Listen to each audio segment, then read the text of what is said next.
그 능력 안에 하나 될 수 있도록 하나님 함께하여 주시옵소서. 감사드리오며 예수님의 이름으로 기도드립니다. 아멘. 아멘. 네, 오늘 이 말씀을 통해서 저와 여러분이 함께 은혜 나누고자 합니다. 정확히 1년 된 것 같습니다. 1년 작년 2월 달에 예배에 왔었고 1년 만에 딱 왔는데요. 너무나 많은 변화가 있습니다. 사회적으로도 많이 변화가 있고 또 각자의 삶에서도 아마 여러 가지 변화가 그동안 일생을 겪어보지 못했던 그런 변화들이 여러분 삶 속에 아마 있으실 겁니다. 광고 중에 이런 광고가 있습니다. 흔들리지 않는 편안함. 뭔지 아시죠? 오늘 제가 아침에 저희 교회에서 했더니 뒤에 딱 나오더라고요. 흔들리지 않은 편안함 하니까 뒤에 시몬스 다 그러더라고요. 예. 이 광고를 보면요.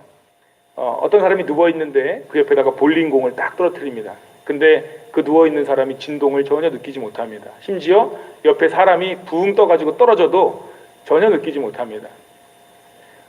왜 이런 것을 사람들에게 보여주고자 할까요? 원래는 옆에 있는 어떤 흔들림이나 변화에 대해서 느낄 수밖에 없이 살아가는 것이 우리들입니다.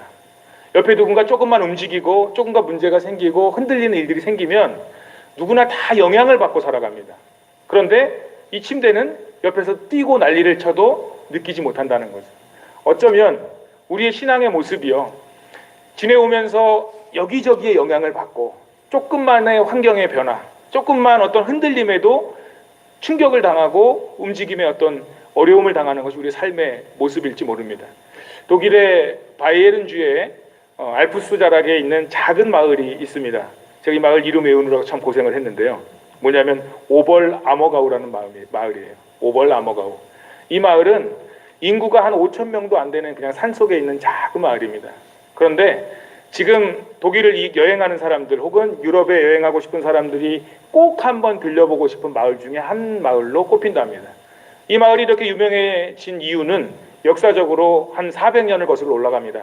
17세기 초반에 유럽에 이 흑사병이 아주 창궐했을 때가 있습니다. 역사적으로. 그런데 많은 사람들이 흑사병으로 죽어가고 원인도 모르고 치료 방법도 모르는 그 상황 속에서 이 지역 사람들이 그 작은 산골에도 흑사병에 걸린 사람들이 생겨나기 시작을 하니까 두렵고 무서운 마음에 교회에 모여서 기도하기 시작을 했어요. 뭐라고 기도했냐면, 전능하신 하나님, 예수님의 보혈의 능력으로 이 병을 물리쳐 주시고 우리를 치료해 주시옵소서. 하나님께서 우리를 치료해 주시면 우리가 예수 그리스도의 고난을 이 세상의 많은 사람들에게 증거하는 삶을 살겠습니다. 이렇게 모여서 날마다 교회에서 기도하기 시작을 했어요. 그런데 기도가 하루 이틀 지나면서 그 기도의 응답이 이루어지기 시작을 했습니다. 그 마을에 흑사병 걸렸던 사람들이 한 명 한 명 치유를 받습니다. 고침을 받고요. 심지어 이제 더 이상 그 마을에는 그 병에 걸린 사람들이 한 명도 없는 거예요.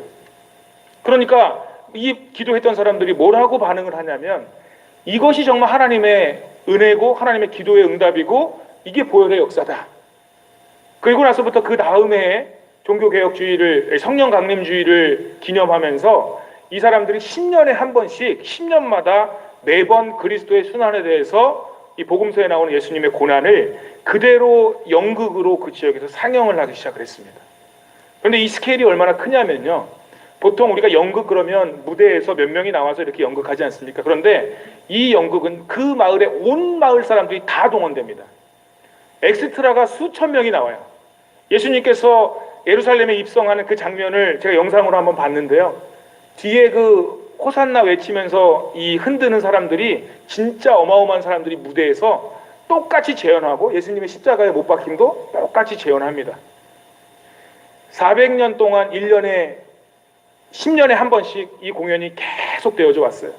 하나님과 했던 약속을 그들은 계속해서 지켜가고 있습니다. 그리고 원래는 2020년 작년에 이게 42회 공연이 이제 해야 되는데 거기도 코로나 때문에 이 공연이 연기가 됐습니다. 내년으로 2년이 연기가 됐어요.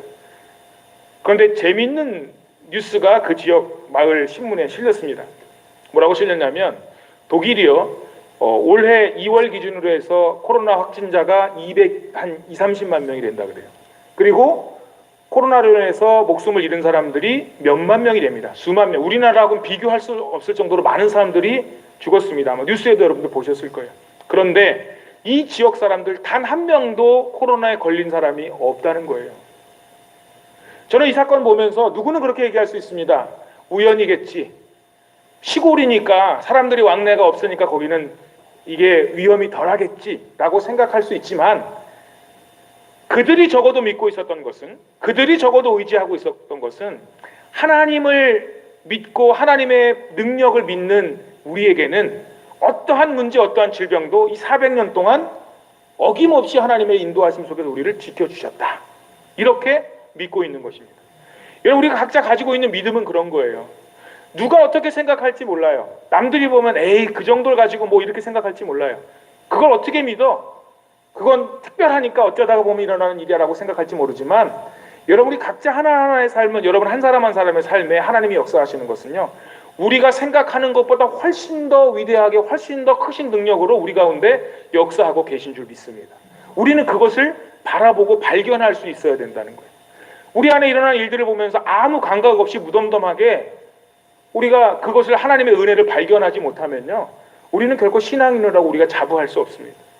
나에게 일어나는 작은 일에서조차 하나님은 나와 함께 하셨고 나를 지키셨고, 오늘 이 순간도 우리를 눈동자와 같이 하나님께서 보호하시고 인도하신다는 사실을 우리는 입술로 고백하고 믿어야 된다는 거죠. 오늘 말씀해 보면 1절에 그런 말씀이 나옵니다. 여호와여, 주의 장막에 머무를 자 누구 오며. 여러분, 이 말씀 보면 그냥 우리가 무심코 읽었던 말씀이에요. 저 이 말씀 묵상하면서 상당히 많은 것을 느끼게 됐습니다.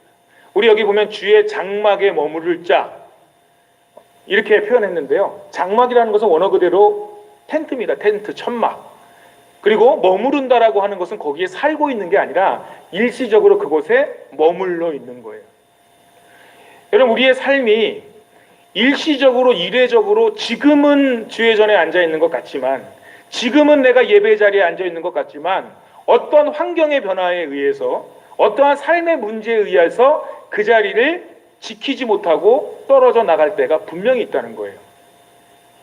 적어도 머무르는 사람의 삶의 입장에서 살아가면. 그래서 우리가 하나님 안에서 뿌리를 내리고 살아간다라고 하는 것이 얼마나 중요한 것인가. 에베소서 3장 17절 말씀에 보면 이런 말씀이 있습니다. 믿음으로 말미암아 그리스도께서 너희 마음에 계시게 하시옵고 너희가 사랑 가운데 뿌리가 박히고 터가 굳어져서. 그러니까 이 오늘 시편 15편의 첫 번째 말씀이 얘기하는 이 사람은요, 뿌리가 박혀서 거기에 박혀 있는 것이 아니라, 거기에 털을 잡고 거기에 앉아 있는 것이 아니라 언제든 흔들릴 수 있는 그 상태를 이야기합니다. LA라는 동네가 참 재밌는 동네인데요, 보통 대도시들은 이 강을 끼고 있습니다. 우리 서울도 보면 한강이 있고요. 또 유명하게 독일 같은 데도, 아까 독일 얘기했지만 독일도 나인강이 이제 그 독일의 중심을 쫙 흐르고 있고요. 뭐 뉴욕, 미국의 뉴욕도 보면 그 맨하탄에 보면 큰 강이 이렇게 옆으로 끼고 돌아갑니다. 그러니까 대도시들이 대부분 강을 끼고 있는데 LA는 강이 없어요. 지도에 보면 강이라고 나와요. 이렇게 LA 한복판을 지나가는 강이라고 나오는데 막상 가서 보면 물이 없어요. 그냥 개천 같아요. 우리 안성천만큼도 물이 안 흘러요. 그런데 그러면 그들이 어떻게, 물이 없는데 그 동네에 가보시면 아시겠지만 잔디밭이 곳곳에 파랗게 있습니다. 가로수들이 길 가운데 쫙 심어져 있습니다. 어떻게 하느냐? 물을 끌어오죠. 한 몇백 킬로 떨어져서 캘리포니아에는 없으니까 옆에 있는 네바다라고 하는 주에 가서 그 댐에서 물을 끌어옵니다. 그 인구, 수많은 인구가 쓸 물과 나무들이에게 줄 물을 다 끌어옵니다. 끌어와서 시간을 맞춰놓고 이 스프링클러가 돌아가서 물을 쫙 줍니다. 우리의 인생이 어쩌보면 강이 없이요, 우리에게 물을 공급해주는 강이 없이 그렇게 일반적으로 내가 필요할 때 채워주고, 내가 먹을 거 싶을 때 먹을 걸 갖다 주고, 내에게 괴로움이 전혀 없이, 때로는 가뭄도 들어보고 때로는 바람도 불어보고, 이러한 괴로움 없이 물을 딱 주면 얼마나 좋을 것 같아요. 그거보다 행복한 일이 어디 있겠어요? 여러분, 그런 꿈 꿔보지 않으세요? 내가 일하지 않아도, 내가 수고하지 않아도, 내가 고민하지 않아도 누가 좀 나를 다 챙겨주고 나에게 먹을 것도 좀 갖다 주고 나를 좀 도와줬으면 좋겠다. 그런데요, 그 동네에 제가 전에 있을 때 이런 일이 벌어졌습니다. 바람이 막 불었어요. 제가 이것을 평생의 마음속에 느끼고 있기 때문에 여러분한테 얘기를 했었어요. 아침에 일어나니까 나무가 다 자빠져 있는 거예요. 가로수 나무가. 대부분 그쪽에는 가로수가 야자나무 아닙니까? 길다래가지고 상당히 높습니다. 어떤 건 10m 이상 어마어마하게 20m, 30m 올라간 나무들도 있어요. 근데 그 나무들이 마치 나무젓가락 뽑아놓은 것처럼 쑥쑥 다 뽑혀 있어요. 바람 좀 불었다고. 왜 그랬을까라고 이렇게 보니까 나무에 뿌리가 없어요. 그냥 이 나무들은요, 굳이 물을 찾아서 뿌리를 뻗을 이유가 없으니까 뿌리라 그래봤자 요만큼씩밖에 안 돼요. 그냥 주변에 나오는 물만 빨아먹으면 되니까. 여러분, 우리의 삶에 보면 어찌 보면 고난 없이, 괴로움 없이, 힘든 것 없이 지내는 것이 복이고 은혜고 그것이 축복이라고 생각할지 모르지만, 우리가 그런 삶을 살고 있을 때 어떻게 되냐면 장막에 머무르다가 떠나가 버리는 그런 삶을 살게 될 수도 있다라고 하는 거예요. 바람이 조금만 불어도, 내 인생의 어떤 풍랑이 나에게 조금만 닥쳐와도 하나님, 내가 못 견디겠습니다, 하나님 없는 것 같습니다, 이렇게 생각하고 자빠져 버릴 수가 있는 것이 우리의 삶이다라고 하는 거죠. 두 번째, 그럼 어떤 표현을 오늘 말씀하고 계시냐면 이렇게 이야기합니다. 주의 성산에 사는 자 누구오니까. 아까랑은 대조적입니다. 아까는 천막이었는데, 장막이었는데 이제 뭐예요? 성산에, 성이고 산입니다. 절대 흔들리지 않습니다. 이것은 무너지지 않습니다. 옮길 이유가 없고요. 거기에 머무르기 하면, 거기에 살기만 하면 됩니다. 그러면서 뒤에 뭐라고 표현하냐면 사는 자 누구오리까. 아까는 머물렀지만 지금은 살아가는 사람들입니다. 여러분, 우리가 한 곳에 뿌리 내리는 거 참 어렵습니다. 우리 그래도 동안교회는 있으면서 오랫동안 이곳에 한 곳에서 신앙생활 오래 하신 분들이 꽤 많으시잖아요. 저는 이 개척교회를 하면서 대부분 오신 분들이 얘기를 해보면 한 곳에 머물렀던 분들이 흔치 않아요. 제가 이번에 작년 말에 오신 권사님, 안수 집사님 가정을 보면서 너무 반가워했던 게, 그분은 한 교회에서 20년을 봉사를 하시다가 이사를 오시는 바람에 더 이상 그 교회 갈 수 없어서 부득이하게 이곳에 오셔서 오신 분이에요. 너무 반가웠어요. 왜냐면 그만큼 믿음 안에서 뿌리를 내리고 그 신앙의 삶을 깊이 받고 하나님께서 신앙생활 했던 것이 보여지기 때문에. 근데 대부분 분들이 보면 한 곳에 이렇게 딱 정착하지 못해요. 신앙적으로, 영적으로 내 삶을 딱 안심하지 못해요. 그런데 오늘 말씀에서 보면 주의 성산에 사는 자 누구오리까. 여러분, 우리의 삶의 목적은요, 교회를 통해서, 하나님의 말씀을 통해서 하나님의 성산에 뿌리를 내리고 살아가는 그 신앙 안에 사는 것을 하나님께서 원하시는 줄 믿습니다. 그러면 그 신앙의 삶을 어떻게 살아가느냐를 오늘 2절부터 말씀을 해주는데요. 2절 말씀에 보면 이런 말씀이 있습니다. 정직하게 행하며 공의를 실천하며 그 마음에 진실을 말하며. 그럼 여기 보면 정의, 정직, 공의 이런 말씀들이 나오고 있습니다. 여러분, 얼마나 이 시대가, 이 상황이 공정하고 정의롭다고 생각을 하십니까? 뉴스를 보면 얼마나 많은 공의, 정의에 대해서 얘기를 해요. 검찰에 대한 정의를 얘기하고, 법에 대한 정의를 얘기하고, 정치에 대한 정의를 얘기하고. 그런데 어느 곳 하나 정의로운 곳이 과연 있을까요? 권력의 힘에 의해서, 물질의 힘에 의해서, 사람의 힘에 의해서 모든 것들이 좌지우지되는 상황이 이 시대의 삶인지 모릅니다.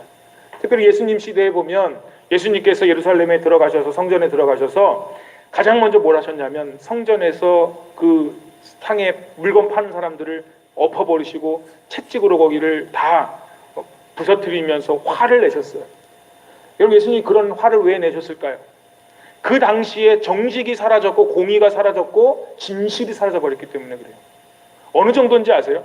그 사람들이 지금 그곳에서 정권을 잡고 실권을, 종교적으로, 사회적으로 권력을 잡고 있었던 대표적인 인물들, 성경에 계속 등장하고 있는 대제사장, 서기관들, 바리새인들, 예루살렘 공의회를 장악하고 있는 그 사람들이 막대한 돈, 이 막대한 돈에 부패되고 썩어져서 그곳에서 장사하고 있는 모습이 보였습니다.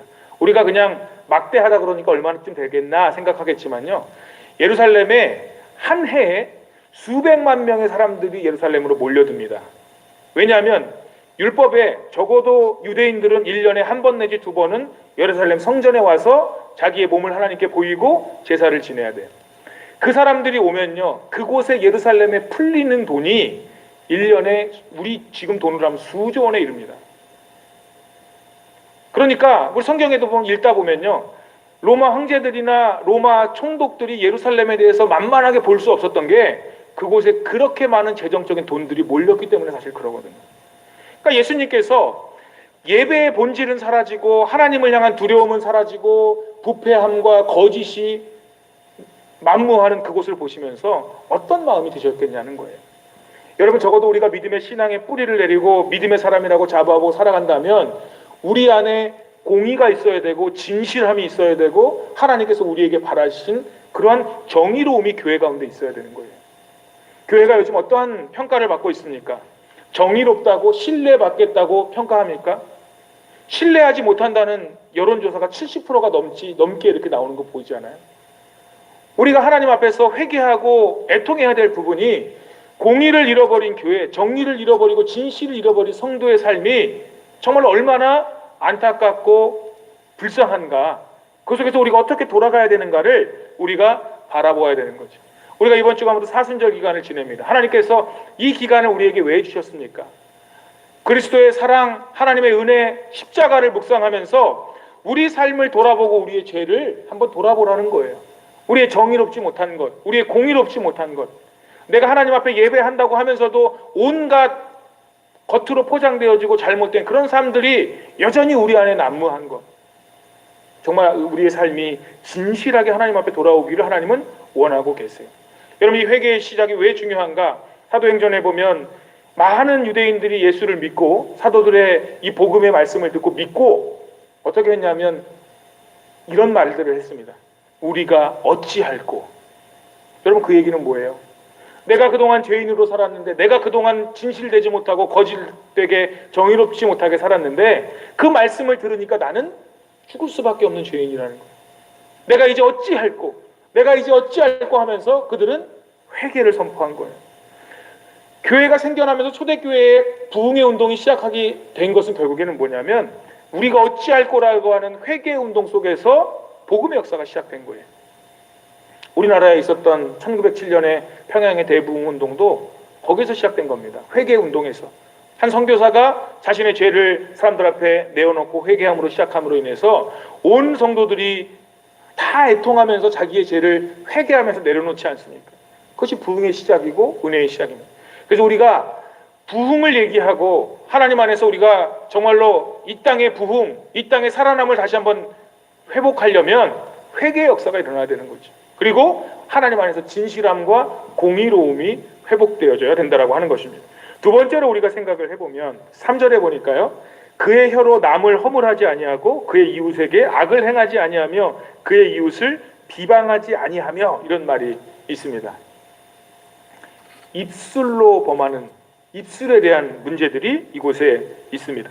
야고보서 1장 26절 말씀에 보면요, 누구든지 스스로 경건하다 생각하며 자기 혀를 재갈 물리지 아니하고 자기 마음을 속이면 이 사람의 경건은 헛것이라, 이렇게 얘기합니다.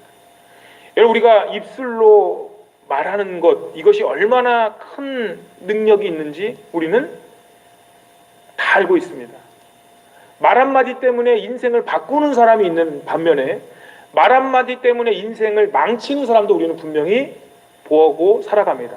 성경도 이 말에 대한 것, 우리 잠언에서 보면 말이 많으면 문제들이 일어난다라고 얘기하고 있고요. 우리 신약 성경에도 보면 말에 대한 얘기들이 참 많이 있습니다. 그러면서 우리가 어떤 말을 하고 살아가야 되는가? 우리 성도들이 믿음에 뿌리 박힌 삶을 살아가야 될 성도들이 어떤 말을 하고 살아가야 되는가? 여러분, 교회 안에 갈등이 어디서 다 옵니까? 말로부터 옵니다. 누군가에 대해서 얘기하고 누군가에 대해서 말하는 것 때문에 상처받고 누군가에 대해서 이야기하는 것 때문에 마음속에 깊이, 요즘 논란이 일어나는 가장 이슈적인 게 뭐예요? 학교폭력, 학폭이 지금 10년 지나고 20년 지났는데도 운동선수들이 내가 누군가에게 맞았고 그 괴로움을 당했다, 뭐 이런 얘기들이 막 이 사회적으로 문제가 되잖아요. 근데 사실 그래요. 매를 맞아서 얼굴에 난 상처는 뭐 며칠 지나고 몇 달 지나면 없어질지 모르지만 그가 말로 또 그 폭력 가운데 당했던 상처는 평생을 가도 안 지워질 게 사실이에요. 그들이 그렇게 얘기하고 있지 않아요?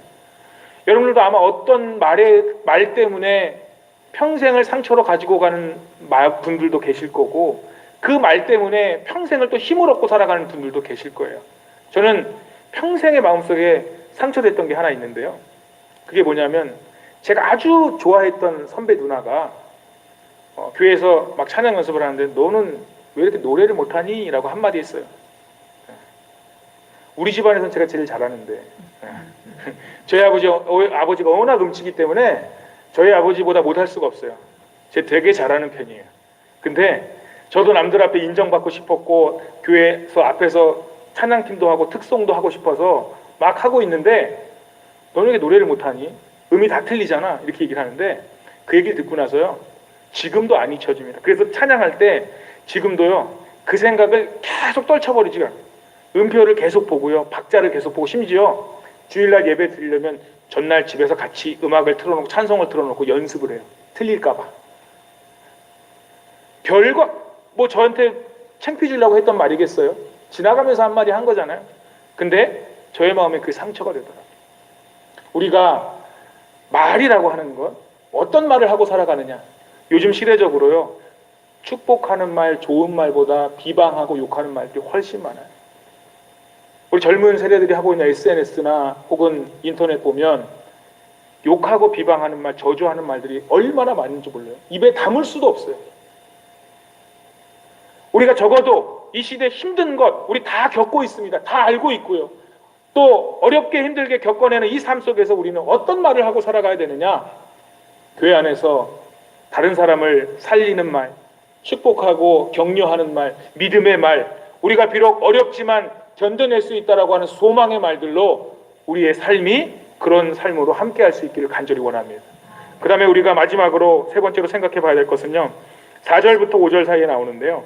여기 보면 잠깐만 앞부분만 읽어드리면 그의 눈은 망령된 자를 멸시하며 여호와를 두려워하는 자를 존대하며 그의 마음에 소원한 것은 해로울지라도 변하지 아니하며 이자를 받으려고 돈을 꾸어주지 아니하며 뇌물을 받으려고 무죄한 자를 해하지 아니하는 자이니 이렇게 말씀하고 있습니다. 이것은 아까는 입술에 대한 거였다면 이제는 눈에 대한 거예요. 뭘 바라보고 있느냐. 여호와를 망령되이 여기는 자를 멸시하라고 되어 있습니다. 여호와를 망령되이 여기는 게 뭐예요? 하나님을 인정하지 않고 하나님을 의식하지 않고 두려워하지 않는 사람들을 살아가는 이 땅의 사람들을요 멸시하래요. 단순하게 이것은 비난하고 조롱하라는 말이 아니라 그들과 함께 같은 곳을 바라보지 말라는 거예요. 그들이 바라보는 것을 함께 바라보지 말라는 거예요. 여러분 사람은 다 누구나 두려움을 가지고 있습니다. 두려움 없는 사람이 어디 있겠어요? 다 두려운 게 있어요. 근데 어느 때 두려움을 느끼냐면요. 내가 사랑하는 것을 제공해주는 존재에 대한 두려움을 느끼는 게 우리 사람의 본성이에요. 예를 들면 여러분 물질이라고 하는 것, 돈이라고 하는 것이 내가 필요한 것들을 제공해 주잖아요. 내가 먹고 싶은 것, 내가 하고 싶은 것을 하게 하잖아요. 그렇기 때문에 때로는 우리가 인생을 살아가면서 물질에 대한 두려움과 괴로움을 가장 많이 느끼는 게 뭐냐면 그것이 나의 사랑하는 것, 내가 필요로 하는 것을 채워주기 때문에 그것이 부족하면 내가 두렵고 괴로움이 느껴지는 거예요. 모든 것이 마찬가지입니다. 여러분 잘 생각해 보세요. 내가 뭐 때문에 괴로워하고 있고 뭐 때문에 힘들어하고 있는가? 내가 사랑하고 내가 붙잡아야 될 것을 공급해주는 그 대상, 그 줄기를 찾아가다 보면 다 거기에 걸려요. 그러나 우리가 오늘 그 말씀에 잠깐 나온 것처럼 여호와를 두려워하는 자들을 존대하라. 여러분 우리 믿음의 삶은 결국에는 하나님을 두려워하는데 우리 삶에 초점이 맞춰져야 되는 거예요. 하나님을 두려워하고 하나님을 의식하는 삶을 그리고 하나님을 집중하고 주목하는 삶을 살아가는 삶에 여러분 그 삶의 목적이 이루어져야 된다는 거죠. 사무엘상 2장 30절 이하에 보면 엘리 제사장 그 아들들과 또 엘리 제사장을 향해서 하나님께서 무서운 말씀을 선포하십니다. 나를 존중히 여기는 자를 내가 존중히 여기고 나를 멸시하는 자를 내가 경멸하리라. 여러분 두려운 말씀이에요. 하나님을 존중히 여기는 사람은 하나님께서 우리에게 존중함으로 대해 주신다는 거예요. 그러나 하나님을 멸시하는 자들을 하나님께서 경멸한다고 말씀하고 계세요. 오늘도 우리가 무엇을 보고 살아가야 되는가? 무엇을 바라봐야 되는가? 여러분 우리 중에 너희는 먼저 그의 나라와 그의 의를 구하라 이 말씀을 모르는 분 아마 한 분도 없으실 거예요. 그리하면 이 모든 것을 너희에게 더하시리라. 여러분, 그런데 이 세상이 모든 사람들이 하나님 나라와 의를 먼저 구하며 살아가면 갈등이 어디 있고 문제가 어디 있겠어요? 우리 교회가 온 성도들이 하나님 나라와 의를 위해서 이곳에서 예배하고 기도하면 교회가요 아마 전도하지 않고 가만히 있어도 꽉꽉 차 넘치고 문제 하나도 없을 거예요. 그런데 문제가 왜 생깁니까? 세상에 하나님을 존중히 여기지 않는 사람들이 분명히 있기 때문에 그래요. 그러다 보면 우리 무슨 마음이 생기냐면 왜 세상은 그렇지 않는데 우리만 그러고 살아야 되느냐, 이런 생각이 들게 됩니다. 그러면서 고민이 생기는데, 그게 뭐냐면 하나님을 두려워하는 사람이나 하나님을 두려워하지 않는 사람이나 똑같은 인생의 시간이 주어졌습니다. 그런데 저 사람들은 하고 싶은 대로 자기 생각대로 자기 멋대로 다 하고 살아가는데, 나는 하나님의 의를 구하고 하나님 앞에 봉사하고 섬기는 이 일 하느라고, 그럼 나는 무슨 재미로 이 세상을 살아갈까? 어떠한 마음을 가지고 이 세상 살아갈까? 이렇게 아마 질문하는 분들이 꼭 생겨나게 됩니다. 내가 하나님 안에 속해 있으면서도 그것이 평안하고 기쁘고 감사라고 여기지 못하고, 왜 나만 이런 삶을 살아갈까? 왜 나만 이렇게 재미없는 삶을 살아갈까? 이렇게 생각할 수 있습니다. 여러분, 그런데 이 질문에 대한 대답은 오늘 말씀을 통해서 결론적으로 말씀해주고 있습니다. 우리 5절 말씀에 이런 일을 행하는 자는 영원히 흔들리지 아니하리다. 하나님께서 우리를 흔들리지 않고 붙잡아 주시는 은혜로 함께 하시는 것이 우리에게 축복입니다.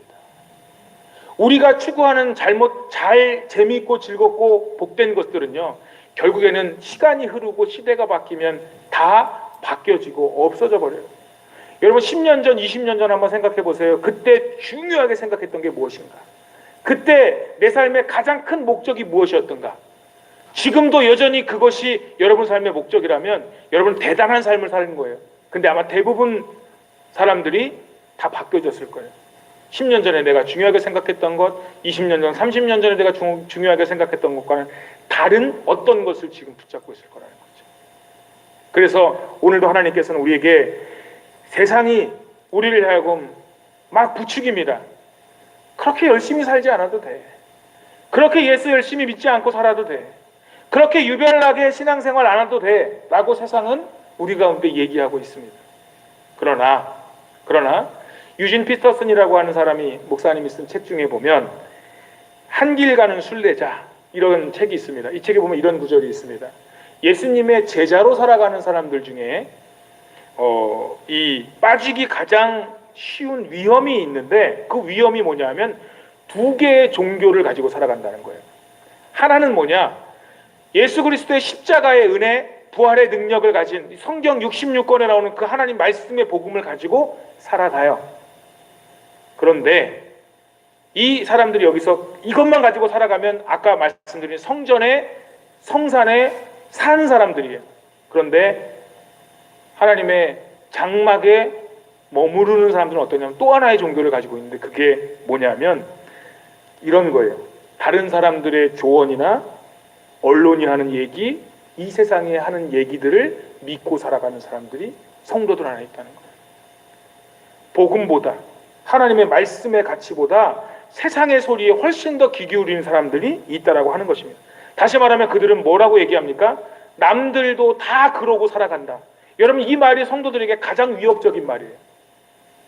남들도 다 그렇게 믿어. 남들도 다 그러고 살아.